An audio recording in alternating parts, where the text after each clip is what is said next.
நீ கர்த்தருக்கு காத்திரு, ஒரு பொறுமையோடு காத்திரு. அவருடைய வழியை நீ கைக்கொள். அப்படி பூமியை சுதந்திரத்துக் கொள்வதற்கு அவர் உன்னை உயர்த்துவார். துன்மார்க்கர் அறுப்புண்டு போவதை பார்ப்பார். ஆனால் அவசரப்படாத. கண்மலையானவர் துதிக்கப்படுவீராக, என் ரட்சிப்பின் தேவன் உயர்த்தப்படுவீராக. என் கண்மலையானவர் துதிக்கப்படுவீராக, என் ரட்சிப்பின் தேவன் உயர்த்தப்படுவீராக. கண்மலை என் கோட்டை, என் ரட்சகர், என் தேவன், துருகம் என் கேடகம், உயர்ந்த அடைக்கலம், ரட்சண்ய கொம்பு. கண்மலை என் கோட்டை, என் ரட்சகர், என் தேவன், துருகம் என் கேடகம், உயர்ந்த அடைக்கலம், ரட்சண்ய கொம்பு. என் பலனாகிய கர்த்தாவே, நான் உம்மில் அன்பு கூறுவேன். என் பலனாகிய கர்த்தாவே, நான் உம்மில் அன்பு கூறுவேன். கண்மலையானவர் துதிக்கப்படுவீராக, என் ரட்சிப்பின் தேவன் உயர்த்தப்படுவீராக. கண்மலையானவர் துதிக்கப்படுவீராக, என் ரட்சிப்பின் தேவன் உயர்த்தப்படுவீராக. ஆபத்து நாளில் எதிரிட்டு வந்தார்கள், கர்த்தரோ ஆதரவாயிருந்தீர். ஆபத்து நாளில் எதிரிட்டு வந்தார்கள், கர்த்தரோ ஆதரவாயிருந்தீர். விசாலமான இடத்திலே என்னை கொண்டு வைத்து நீ தப்புவித்தீர். விசாலமான இடத்திலே என்னை கொண்டு வைத்து நீ தப்புவித்தீர். என் பலனாகிய கர்த்தாவே, நான் உம்மில் அன்பு கூறுவேன்.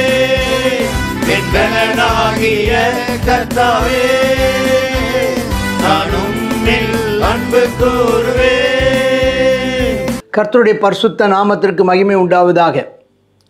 இந்த நாளிலேயும் சங்கீதங்களின் புஸ்தகம் 37வது சங்கீதம். 37ஆம் சங்கீதம் துன்மார்க்கருடையதான செழிப்பு, துன்மார்க்கனின் செழிப்பு பற்றி நீதிமான்களுக்கு ஒரு பெரிய கேள்வி. நீதிமான்களுடையதான துயரம், துன்மார்க்கனின் செழிப்பு.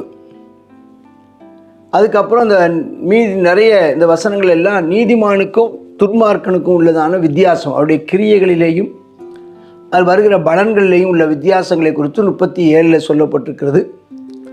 கிறிஸ்தவர்களாகிய நாம் துன்மார்க்கனுடையதான செழிப்பை கண்டு எரிச்சல் அடையக்கூடாதான், அதை பார்த்து நம்ம பொறாமப்படக்கூடாதான். ஏன்னா அவங்க நல்லா இருக்காங்களே, நம்ம நீதியாய் நடந்து நமக்கு என்ன பிரயோஜனம், அநியாயமாக நடக்கிறவர்கள் செழித்திருக்கிறார்களே என்று அவள் மேல் எரிச்சல் அடையாதீங்க, அவங்க மேலே பொறாமை கொள்ளாதீங்க. ஏன்னா அவங்க புல்லை போல சீக்கிரமாக வாடி போயிடுவாங்க. நீங்கள் செய்ய வேண்டியது கர்த்தரை நம்பி நன்மை மாத்திரம் செய்துட்டே இருங்க. கர்த்தரை நம்பி நன்மை செய்வதற்கு உனக்கு திராணி இருக்கிறவங்க தான் செழிப்பானவங்க. உன்னால் மற்றவங்களுக்கு நன்மை செய்கிற அளவுக்கு உன்கிட்ட இருக்குதா, கர்த்தர் அதை தருவார். நீ மற்றவங்களுக்கு கொடுக்குற அளவுக்கு கர்த்தர் உனக்கு தந்திருக்கிறாரா, கர்த்தர் நிச்சயம் செய்வார். கர்த்தர் உனக்கு மற்றவங்க நன்மை செய்யும்படி கர்த்தர் உனக்கு வரங்களை தருவார், உனக்கு தாளந்துகளையும் திறமைகளையும் தருவார், வாய்ப்புகளை தருவார், வசதிகளை தருவார். நீ எப்போதும் நன்மை செய்கிறவனாய் இருக்கும்படி கர்த்தர் உன்னை ஆசீர்வதிப்பாராக. நீ தேசத்தில் குடியிருந்து சத்தியத்தை மேய்ந்துகொள். எவ்வளவு தூரம் நீ ஆவிக்குரிய காரியங்களை கற்றுக்கொள்ள முடியுமோ, எவ்வளோ தூரம் நீ கற்றுக்கொள்ள முடியுமோ கற்றுக்கொள்வதற்கு நேரம் எடுத்துக்கொள்ளுங்கள். சத்தியத்தை மேய்ந்து கொள்ளுங்கள். வசனத்தை வாசித்து தியானம் பண்ணுங்கள். கர்த்தரிடத்தில் மன மகிழ்ச்சியாயிருங்கள், மன ரம்மியமாயிருங்கள். இருக்கிறதுலையும் இல்லாததுலையும் மன மகிழ்ச்சியாயிருங்கள். அவர் உன் இருதயத்தின் வேண்டுதல்களை அருள் செய்வார். உனக்கு தேவையை கர்த்தரிடத்தில் கேளு. முறுமுறுக்காத, கவலைப்படாத, சோர்ந்து போகாத, கர்த்தரிடத்தில் ஜெபமாக கேளு. ஆண்டவரே எனக்கு இதை தாரும். ஆண்டவர் நான் மற்றவர்களுக்கு ஆசீர்வாதமாக இருக்கும்படி என்னை நீர் ஆசீர்வதியும். கேளு. நிச்சயமாக நீ மற்றவங்களுக்கு ஆசீர்வாதமாக இருக்கும்படி கர்த்தர் உன்னை ஆசீர்வதிப்பார். ஆபிரகாமுக்கு ஒரு அடி நிலம் கூட இல்லை. கடைசி காலத்தில் மனைவி இறந்து போன காலகட்டத்தில் தான் அவருக்கு ஒரு இடம் கிடச்சிது. அவருக்கு ஒரு பிடி இடம் கிடையாது. ஆனாலும் அவன் அநேகருக்கு ஆசீர்வாதமாக அவன் இருந்தான். அப்புறம் 5ஆம் வசனத்தில் வழியை கர்த்தருக்கு ஒப்புவித்து அவர் மேல் நம்பிக்கையாயிரு, அவரே காரியத்தை வாய்க்க பண்ணுவார். நீ தைரியமாக இருங்க. கர்த்தர் உங்கள் காரியத்தை வாய்க்க பண்ணுவார். கர்த்தர் மேலே நம்பிக்கையாயிருங்க, அவர் காரியத்தை ஒப்பு கொடுத்துருங்க. எல்லாவற்றையும் கர்த்தரை முன்னிட்டு செயல்படுங்கள். 6வது வசனம், உன் நீதியை ஆண்டவர் வெளிச்சத்தை போல ஆக்குவார், உன் நியாயத்தை பட்ட பகலை போல விளங்க பண்ணுவார், பொறுமையோடு காத்திரு. ஐயோ, இப்போ நான் பட்ட பாட்டுக்கான நீதிக்கான பலனை நான் அனுபவிக்கவில்லையே, நான் என்னுடைய நீதியை மற்றவங்க இன்னும் வெளியரங்கமாக ஆகலையே, என் நீதியை மற்றவங்க நான் இவ்வளோ நீதியாய் நான் நடக்கிறதையும் கர்த்தருக்கு பயந்து நடக்கிறதும் யாருக்கும் வெளியே தெரியலையே, அறியப்படாமல் இருக்கிறோமே நினைக்காத. கர்த்தர் உன்னை ஒரு வெளிச்சமாக கலங்கரை விளக்க போலவும் பட்ட பகல் போல உன்னுடைய நியாயத்தை ஆண்டு நினைச்சுவார், எல்லாருக்கும் விளங்க பண்ணுவார். நீ அநேகராலே பாராட்டு பெறுவாய். சரி, கர்த்தரை நோக்கி அமர்ந்துரு, அவருக்கு காத்துரு. இந்த காரிய சித்தி உள்ளவனா சிலர் இருக்காங்க பாருங்கள். அவனுக்கு எல்லா காரியமும் நடக்குது, அவனுக்கு எல்லா காரியமும் நடந்தேறுது, அவன் நினைக்கிறதுக்கு மேலே காரியங்கள் நடந்தேறுது, காரியங்கள் எல்லாம் பண்ண தீவனம் செய்கிறான், ஆனாலும் அவன் முன்னேறிட்டே இருக்கிறான். அவங்க மேலே எரிச்சல் அடையாதீங்க, அவங்க மேலே கோவப்படாதீங்க, அவங்க மேலேயும் கோவப்படாதீங்க. கர்த்தர் என்னை இப்படி வச்சுருக்காருன்னு கர்த்தர் மேலேயும் கோவப்படாதீங்க. ஆமாம், பொல்லாப்பு செய்ததான எரிச்சல்னு வேண்டாம். அப்படிப்பட்ட ஆட்கள் மேலே பொறாமப்பட்டு அவங்களுக்கு ஏதாவது துன்பத்தை கொடுக்கணும்னு நினைக்கவும் நினைக்காத, அவங்க பேரை கெடுக்கணும்னு நினைக்காத, விட்டுடு. பொல்லாதவர்கள் இருந்தால் அறுப்புண்டு போயிடுவாங்க. கர்த்தருக்கு காத்திருக்கிறவர்களோ பூமியை சுதந்திரத்துக் கொள்வார்.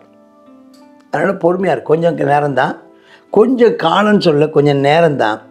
அப்படி துன்மார்க்கன் செழித்தது போல இருந்தாலும் அவன் இருக்க மாட்டான். அவன் ஸ்தானத்தை உற்று விசாரித்தாயானால் அவன் இல்லை என்பது தான் பதிலாக இருக்குமா. அதனால் நீங்கள் அதை பற்றி கவலைப்படாதீங்க. சாந்த குணமுள்ளவர்களாகவே இருங்க, பொறுமையாகவே இருங்க, மிகுந்த சமாதானத்தினால மனமகிழ்ச்சியாக இருங்க. அதில் கர்த்தருக்குள் மனமகிழ்ச்சியாக இருங்க. அவர் உனக்கு போதுமானவர். அல்லேலூயா. அவர் உனக்கு போதுமானவர்.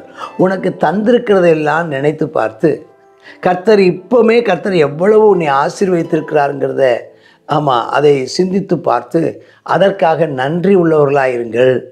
ஆமென், ஸ்தோத்திரம். கர்த்தர் உங்களுக்கு கொடுத்ததான ஆசீர்வாதங்களை மற்றவங்களோடு பகிர்ந்து கொள்ளுங்கள். கர்த்தர் உங்களை ஆசீர்வதிப்பார். சரி, 12ஆம் வசனம் பார்க்குறோம். துன்மார்க்கன் நீதிமானுக்கு விரோதமாக தீங்கு நினைத்து பறக்கடிக்கிறான். இவன் நீதிமானும் எதுக்கு அதே மாதிரி மாறுறீங்க? துன்மார்க்கன் நீதிமான் மேலே பறக்கடித்துட்டே இருக்கிறானா, ஆனால் ஆண்டவர் அவனை பார்த்து நகைக்கிறாராம். அவனுடைய நாள் வரும் என்று கர்த்தர் சொல்கிறார். நீ துன்மார்க்கனுக்கு நீதிமானுக்கு எப்பவும் பிரச்சனை தான் வைங்களேன், எப்போதும் பிரச்சனை தான்.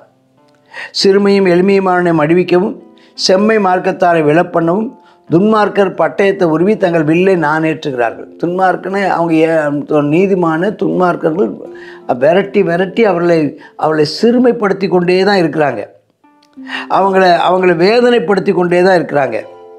ஆனாலும் அவருடைய பட்டயம் அவர்களுடைய இருதயத்திலேயே உருவி போகும், அவள் வில்லுகளையும் ஆண்டவர் முறித்து போடுவார்.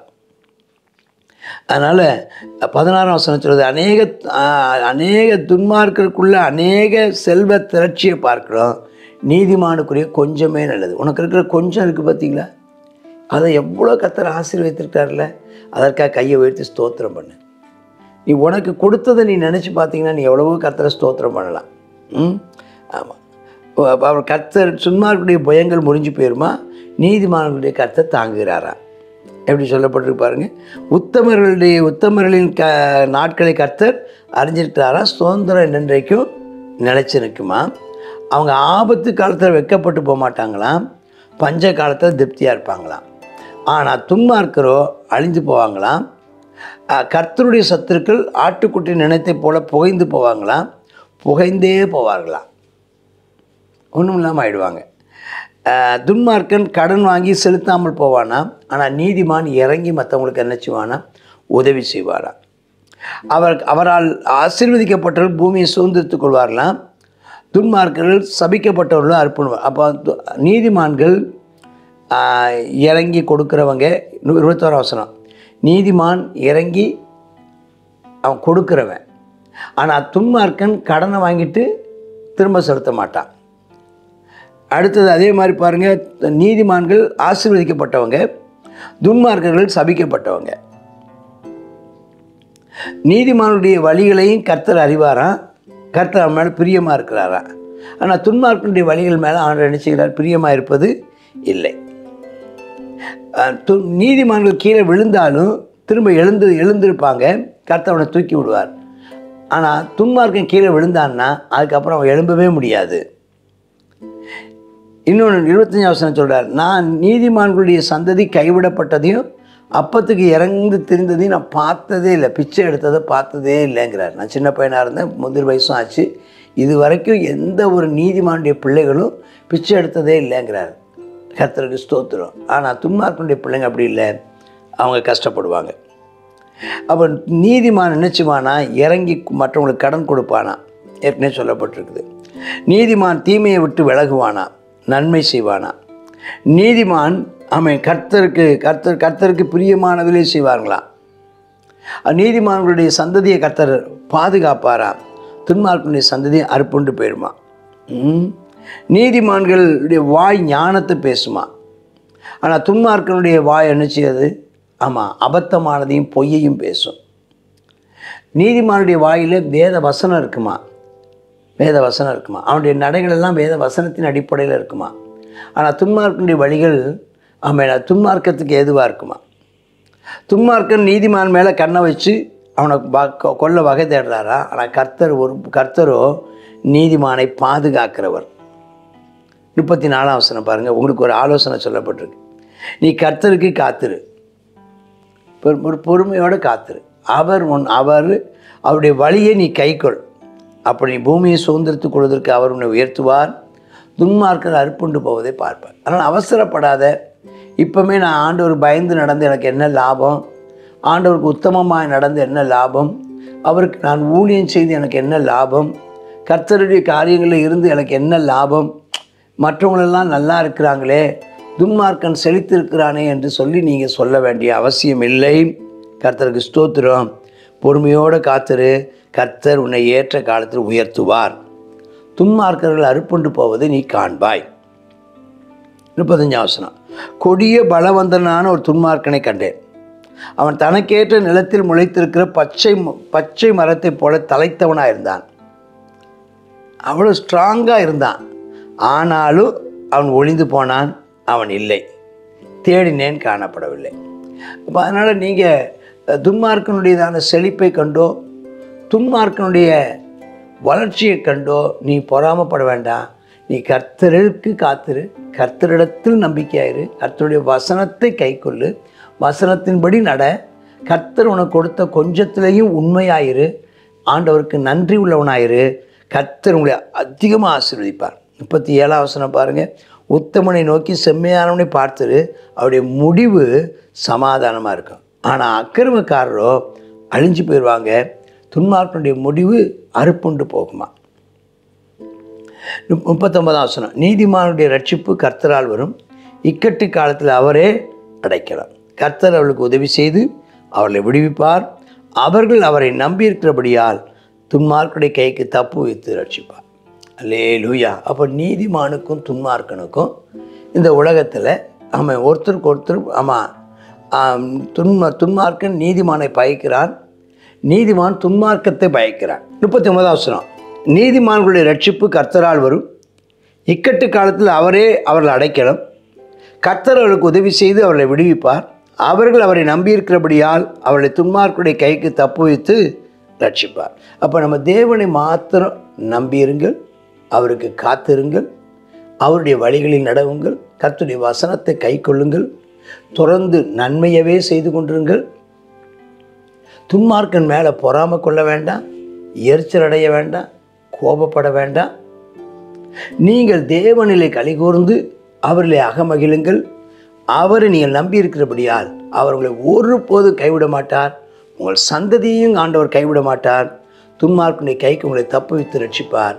அவர் உங்களை பூமியை சுதந்திரித்து கொள்ள பண்ணுவார். நீங்கள் பரம ராஜ்யத்தையும் சுதந்திரித்துக் கொள்வீர்கள். கர்த்தர் உங்களை ஆசீர்வதிப்பாராக. ஆமேன்.